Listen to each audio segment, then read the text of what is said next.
21 days gratitude series के आज के सेशन में आप सभी का स्वागत है। आज का विषय है ग्रैटिट्यूड फॉर फूड, यानी भोजन या अन्न के प्रति कृतज्ञता, जो हम सब की प्राथमिक ज़रूरत है। अन्न की परिभाषा केवल अनाज नहीं है, बल्कि जितनी भी चीज़ें जिनसे शरीर में खून और शक्ति बढ़ती है, सब अन्न है। भोजन के बिना हम अपने जीवन की कल्पना भी नहीं कर सकते।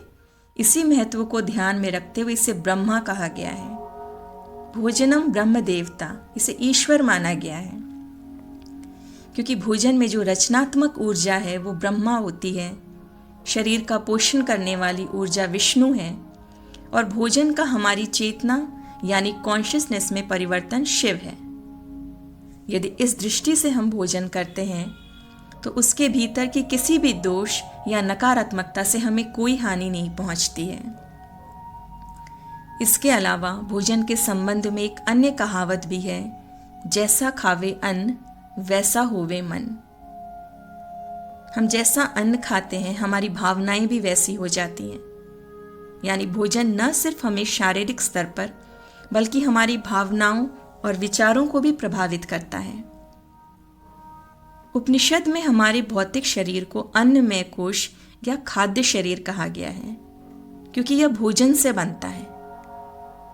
हमारे शरीर की लाखों कोशिकाएं यानी सेल्स भोजन द्वारा ही बनती हैं, और भोजन शरीर को हर दिन नई गति, नया शरीर देता है, क्योंकि वह डेड सेल्स यानी मृत कोशिकाओं को बालों और नाखूनों द्वारा बाहर फेंकता रहता है।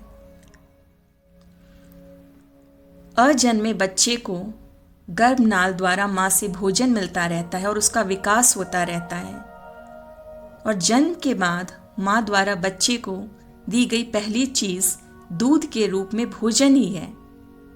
और जब जीव की मृत्यु हो जाती है तब 5 तत्वों से मिला यह शरीर वापस उन्हीं 5 तत्वों में मिल जाता है, मिट्टी में मिल जाता है, जिससे फिर भोजन का निर्माण होता है, और यही प्रक्रिया लगातार चलती रहती है। अतः जन्म से पहले और फिर पूरे जीवन में उपयोग की जाने वाली अन्न की ऊर्जा और फिर मृत्यु के बाद वापस उसी में मिल जाने की प्रक्रिया के कारण ही अन्न की पूजा की जाती है।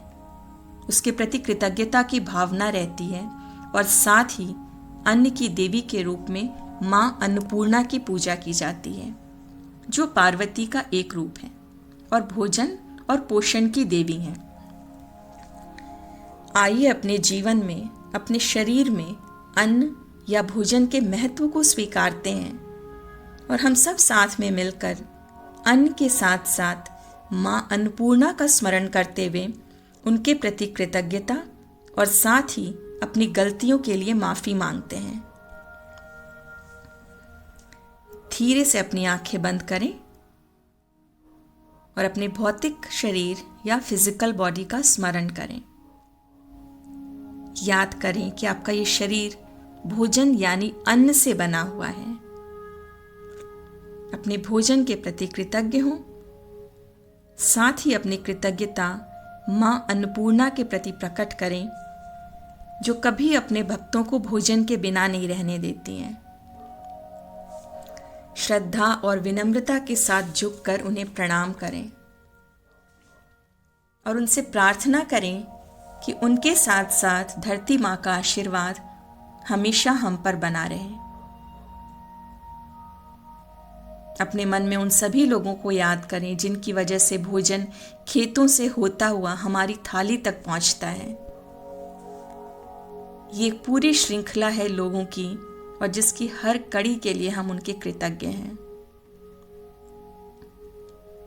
हम कृतज्ञ हैं भोजन के पोषक तत्वों के लिए, चाहे वो खनिज हो, विटामिन हो, प्रोटीन हो, कार्बोहाइड्रेट हो, वसा हो, फाइबर हो। ये सब अलग अलग भोजन में अलग अलग मात्रा में रहकर हमारे शरीर की सारी ज़रूरतों का ध्यान रखते हैं। हम जानते हैं कि ये सृष्टि 5 तत्वों से बनी है। उनके 3 गुण हैं, सत्वगुण, जिनकी वजह से हम खुश, सजग और प्रबुद्ध रहते हैं। रजोगुण, जिसकी वजह से हमें उत्तेजना, विचार, इच्छाएं और वासनाएं बढ़ जाती हैं। और तमोगुण जिसकी वजह से हम सुस्ती, आलस्य, भ्रम और अज्ञानता के शिकार होते हैं। हमारे भोजन में भी ये तीनों गुण होते हैं। ठीक मात्रा में भोजन, हल्का भोजन, ताज़ा और कम मिर्च मसाले वाला भोजन सात्विक भोजन होता है। तीखा, मिर्च मसाले वाला, तेज नमकीन या अधिक मीठा भोजन राजसिक होता है तथा बासी, पुराना, ज़्यादा पका हुआ भोजन तामसिक प्रवृत्ति का होता है। आयुर्वेद के अनुसार ज़्यादा देर पहले पका हुआ भोजन तामसिक होता है क्योंकि उसमें से प्राण ऊर्जा निकल जाती है। इसके अलावा ताज़ा भोजन जो सीधा खेतों से हमारे घर आता है, जो औद्योगिक रूप से प्रोसेस्ड नहीं होता, डिब्बों में बंद नहीं होता, जो वनस्पति जगत का होता है, जिसमें पानी की मात्रा ज़्यादा होती है, वो हमारे शरीर के लिए उपयुक्त होता है। हम अपने भोजन के प्रति सजग रहकर, सजगता से उसका चयन करके, अच्छे गुणों को विकसित करके अपने भोजन में सत्व गुण बढ़ा सकते हैं और इसके लिए हम उसके कृतज्ञ हैं। हम कृतज्ञ हैं अपने भोजन में व्याप्त औषधि गुणों के लिए, क्योंकि वनस्पति जगत की हर रचना अपने आप में एक दवा का काम करती है। अलग अलग सब्जियां, फल, मसाले सब अलग अलग गुणों से भरपूर हैं। आयुर्वेद में तो हर मौसम और हर व्यक्ति की प्रकृति के अनुसार आहार तय है। जरूरत है तो सजग रहकर उसे अपने भोजन में शामिल करने की, और इसी की वजह से हमारा प्रतिरक्षा तंत्र या इम्यून सिस्टम मजबूत रहता है। हम कृतज्ञ हैं अलग अलग स्वाद, रंग, प्रकृति के भोजन के, जिसकी वजह से हमारी थाली में खट्टे, मीठे, तीखे हर स्वाद के भोजन का संतुलन रहता है।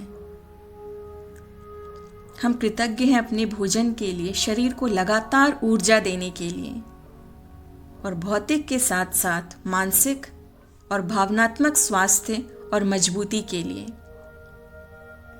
हम कृतज्ञ हैं भोजन के दौरान परिवार के सदस्यों के आपस में प्रेम से साथ साथ समय बिताने के लिए। कहते हैं ना कि family that eats together stage together. जहाँ सिर्फ खाना नहीं, भावनाएं बांटी जाती हैं, खुशियाँ बांटी जाती हैं, विचार बांटे जाते हैं। बच्चों और परिवार के साथ खाना, उन्हें खुश होकर खाते देखना बहुत संतुष्टि देता है। सारी थकान खत्म हो जाती है और वापस एक नई ऊर्जा भर जाती है। भौतिक के साथ साथ भावनात्मक और मानसिक स्तर पर संतुष्टि होती है। इस तरह हम जानते हैं भोजन और उसके फायदों को। हम सबको पता है, पर सवाल ये है कि क्या हम सही भोजन कर रहे हैं या हम सही तरीके से भोजन कर रहे हैं। हम भोजन को एक वरदान की तरह या जीवन दान की तरह देख ही नहीं रहे हैं। इसे बनाने में लगे इतने सारे हाथों के प्रति कृतज्ञ ही नहीं हो रहे हैं और तो और इसे कृतज्ञता से ग्रहण भी नहीं कर रहे हैं। आइए हम अपनी सारी गलतियों के लिए माफ़ी मांगते हैं। हम माफ़ी मांगते हैं कि हमने भोजन को एक जीव की तरह नहीं देखा, उसमें व्याप्त चेतना को, उसकी ऊर्जा को नहीं समझा। खाने से पहले धन्यवाद की प्रार्थना नहीं की, कृतज्ञ नहीं हुए, और हम इन सब की माफ़ी मांगते हैं। हम माफ़ी मांगते हैं कि इसे बनाते और खाते समय हम अपनी मानसिक और भावनात्मक स्थिति के प्रति सजग नहीं रहे। हम जानते हैं कि घर की महिला में ही लक्ष्मी और अन्नपूर्णा का निवास है। घर में भोजन अनमने और अशांत स्थिति में बनाने के लिए हम माफ़ी मांगते हैं, क्योंकि भोजन बनाना भी पूजा के समान है। तभी दो लोगों के भोजन का स्वाद अलग होता है, क्योंकि हमारा आभा मंडल, हमारी मानसिक और भावनात्मक स्थिति ही भोजन का स्वाद निर्धारित करती है। अच्छे मन से बनाए गए भोजन का स्वाद ही अलग होता है। गुस्से में, बिना मन के, दुखी होकर बनाया गया भोजन, गंदगी में बनाया गया भोजन अगर स्वादिष्ट भी है तो उससे शरीर को फायदा नहीं होता है। इस तथ्य की और घर की रसोई की अनदेखी करने के लिए हम माफ़ी मांगते हैं। खुद को, अपनी रसोई को गंदा रखने के लिए हम माफ़ी मांगते हैं। हम उन सभी बातों के लिए माफ़ी मांगते हैं जो हम जाने अनजाने में कर जाते हैं, जैसे रोज ज़रूरत से अधिक खाना बनाकर उसे फेंक देने के लिए, बर्बाद करने के लिए, फ्रिज में आवश्यकता से अधिक खाने का संग्रह करने के लिए, उसे खराब करके फेंक देने के लिए, रोज थाली में खाना छोड़ने के लिए, खाना तैयार होकर सामने पड़ा है फिर भी खाने को छोड़कर किसी काम में व्यस्त रहने के लिए, खाना देखकर उसे नापसंद करने के लिए, उसके स्वाद को नापसंद करने के लिए, जल्दबाजी में खाना खाने के लिए, उसे निगल जाने के लिए, उसमें कमियां निकालने के लिए, खाने में समय बर्बाद ना हो इस सोच के लिए, खाना बीच में छोड़कर किसी काम से उठ जाने के लिए, खाने की थाली को गुस्से या तनाव में हटाने या फेंकने के लिए, भोजन के बाद के मीठे पर ध्यान के लिए, खाते समय किसी और विषय पर विचार के लिए। हमने खाने का बहुत तरीकों से अपमान किया है। हमने अन्न के देवता का, ईश्वर का अपमान किया है। हम माफी मांगते हैं क्रोध की दशा में भोजन करने के लिए। हम क्या खाते हैं वह तो महत्वपूर्ण है ही, पर वह भाव भी जरूरी है जिससे हम भोजन करते हैं। यदि हम हिंसा, द्वेष या घृणा की स्थिति में भोजन करते हैं तो हमारी ग्लैंड से रिलीज हुए सारे टॉक्सिन्स भोजन के सारे गुणों को नष्ट कर देते हैं, जिससे भोजन देर से पचता है और कई बीमारियां हो जाती हैं। हम माफी मांगते हैं भोजन को उल्लास और आनंद की स्थिति में नहीं खाने के लिए, उसे एक उपहार की तरह नहीं लेने के लिए, हृदय और आत्मा के स्तर पर कृतज्ञ नहीं होने के लिए। हम माफी मांगते हैं भोजन का सम्मान नहीं करने के लिए, खाने के बाद बर्तनों को इधर उधर रख देने के लिए, उसे वहीं छोड़ देने के लिए, उसमें हाथ धो देने के लिए, खाने के बाद उस जगह को साफ नहीं करने के लिए। शादियों और दूसरे समारोहों में, धार्मिक आयोजनों में दान, धर्म और अच्छे कर्म के नाम पर बचा अन्न बर्बाद करने के लिए, उसे फेंकने के लिए, दिखावे के लिए, आवश्यकता से बहुत ज्यादा बनाकर व्यर्थ करने के लिए, और अगर बच गया तो उसे जरूरतमंदों में नहीं बांटने के लिए। इन सब बातों से और दूसरे कई तरीकों से हम अन्न का, उसमें स्थित ब्रह्म का, अन्न के देवता का अपमान कर रहे हैं।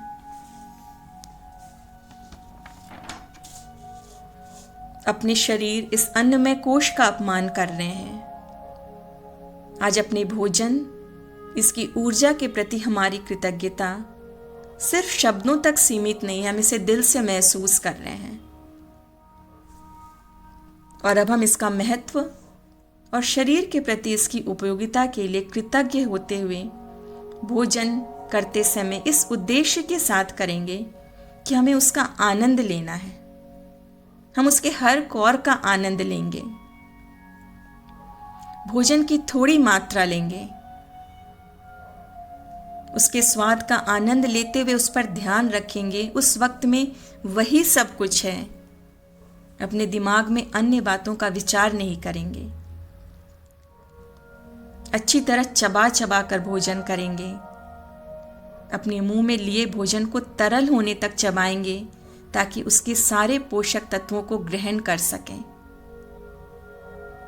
जब तक तेज भूख ना लगे भोजन नहीं करेंगे और तेज भूख के बाद मिले भोजन के प्रति कृतज्ञ रहेंगे, क्योंकि उस वक्त हमारा शरीर भी भोजन को पाने और पचाने के लिए तैयार होगा। हम खाने की इच्छा और भूख के बीच का अंतर समझेंगे। अपने अंदर इस ऊर्जा को अनुभव करें। क्या भोजन के प्रति कृतज्ञता प्रकट करने का, धन्यवाद देने का सिर्फ ये कारण काफी नहीं है कि आज का भोजन मिलने पर हमें जीने के लिए एक दिन और मिला। हम जीवित हैं तो आज का सूर्योदय देख सके, पक्षियों का संगीत सुन सके, अपनों के साथ समय बिता सके। आज अभी इस वक्त ये ध्यान करके शांत और आनंदित हो सके। सोचें और हर दिन जीवित रहने के लिए धन्य हों, हर दिन मिले भोजन के लिए धन्य हों और ईश्वर से प्रार्थना करें कि इस धरती पर कोई भी जीव बिना भोजन के एक दिन ना बिताए, भूखा ना रहे। ईश्वर को धन्यवाद देते हुए, धरती माँ अन्नपूर्णा को धन्यवाद देते हुए, इसी कृतज्ञता की स्थिति में मुस्कुराते हुए अपनी आंखें खोलें।